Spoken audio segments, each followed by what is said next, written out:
علی صاحب پوچھتے ہیں، مجھ سے بہت بڑی غلطی ہو رہی ہے۔ میں اپنے ساتھ کام کرنے والی ایک لڑکی کے ساتھ زنا کر بیٹھا ہوں اور بار بار توبہ کرتا ہوں لیکن پھر بھاگ جاتا ہوں۔ پہلے میں بہت خوش رہتا تھا لیکن اب میں بہت پریشان رہنے لگا ہوں۔ ایسی کوئی دعا بتا دیجئے کہ میرا خیال اس طرف نہ جائے اور میں پہلے ہی کے جیسے خوش رہنے لگ جاؤں۔ دیکھیں، اسلام میں زنا کی سزا یہ ہے کہ اگر مرد و عورت دونوں شادی شدہ ہوں تو ان کو سنگسار کر دیا جائے گا، پتھر سے مار مار کر ختم کر دیا جائے گا، اور اگر شادی شدہ نہ ہوں تو 100 کورے مارے جائیں گے اور 1 سال کے لیے جلا وطن کر دیا جائے گا۔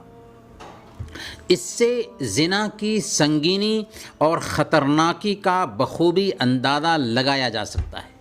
آپ کو جو پریشانی لاحق ہے یا ٹینشن لاحق ہے، یہ اصل میں اللہ کے غضب کو دعوت دینے کی وجہ سے ہے، اور اللہ تعالیٰ فرماتا ہے سورہ طٰہٰ میں، وَمَنْ أَعْرَضَ عَنْ ذِكْرِي فَإِنَّ لَهُ مَعِيشَةً ضَنْكًا، جس نے میری یاد سے اعراض کیا اس کا گزران تنگی کا ہوگا۔ اور گناہوں کے ایک انسان کی زندگی پر بہت گہرے اثرات مرتب ہوتے ہیں، اور یہ بات بھی یاد رکھیے، جیسی کرنی ویسی بھرنی۔ جیسے آپ دوسری لڑکیوں کے ساتھ کریں گے ویسے ہی آپ کی عزت کے ساتھ یا آپ کے اہل و عیال کی عزت کے ساتھ کیا جائے گا۔ کیا آپ اپنی بہن کے لیے یہ پسند کریں گے کہ کوئی دوسرا لڑکا آپ کی بہن کے جسم کے ساتھ کھیلے، آپ کی ماں کے جسم کے ساتھ کھیلے، آپ کی پھوپھی کے جسم کے ساتھ کھیلے، آپ کے کسی بھی رشتہ دار کی عورت کے جسم کے ساتھ کھیلے؟ تو وہ بھی تو کسی کی بہن ہے، وہ بھی تو کسی کی بیٹی ہے، وہ بھی تو کسی کی رشتہ دار ہے۔ ظاہر ہے کہ آپ کی غیرت ایسا برداشت نہیں کرے گی، تو ہمیں بھی سوچنا چاہیے دوسروں کے بارے میں ویسے ہی جیسے ہم اپنے بارے میں سوچتے ہیں۔ اور آپ کی بات سے اندازہ یہ ہوتا ہے کہ آپ کو اپنی غلطی کا احساس ہے، تبھی تو آپ نے رابطہ کیا ہے۔ اس لیے ہم یہ عرض کریں گے کہ پہلی فرصت میں توبہ کریں، اللہ سے اپنے گناہوں کی معافی مانگیں، اور یاد رکھیں توبہ کی قبولیت کے لیے شرط یہ ہے کہ بندہ بالکلیہ اس گناہ کو ترک کر دے، چھوڑ دے جس گناہ کا وہ ارتکاب کر رہا تھا، اور اپنے عمل پر نادم ہو، شرمندہ ہو، پشیمان ہو، اور آئندہ پھر اسے نہ کرنے کا وہ پختہ عزم رکھتا ہو۔ دوسرے مرحلے میں یہ جو لڑکی ہے جس سے آپ کا تعلق بنا ہے، اس سے تعلق پورے طور پر کاٹ لیں، یا کم سے کم پیار و محبت کی جو باتیں کرتے تھے نہ کریں۔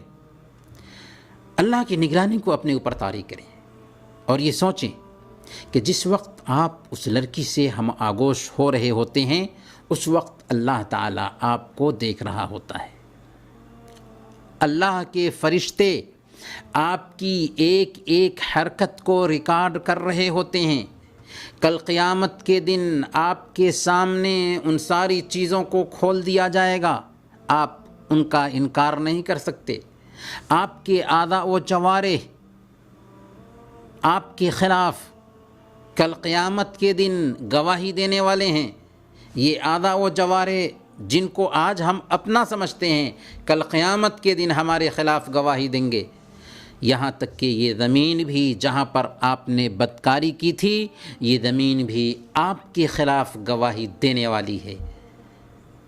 کہاں جائیں گے ہم بھاگ کر کے؟ یہ دنیا ہی سب کچھ نہیں ہے۔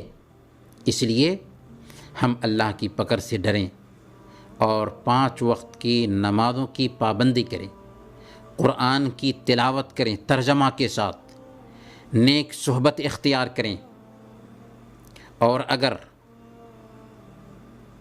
ایسی لڑکیوں کے ساتھ کام کرنے کی مجبوری ہے تو کم سے کم ان سے تعلق کاٹ لیں، ان سے ہم رشتہ نہ رکھیں، ان سے بات نہ کریں، اور وہاں پر اگر وہ رہتی ہیں تو ان کے ساتھ تنہائی میں ہونے سے بچیں، کیونکہ جب آدمی کسی بھی عورت کے ساتھ خلوت اختیار کرتا ہے تو تیسرا وہاں پر شیطان ہو جاتا ہے جو اسے برائی پر آمادہ کرتا ہے۔ اللہ تعالی ہم سب کے عادت و اطوار کو سدھار دے، اللہ تعالی ہم سب کو نیک راستے پر گامزن رکھے، آمین۔ وصلی اللہ علی نبینا محمد وعلی آلہ وصحبہ اجمعین۔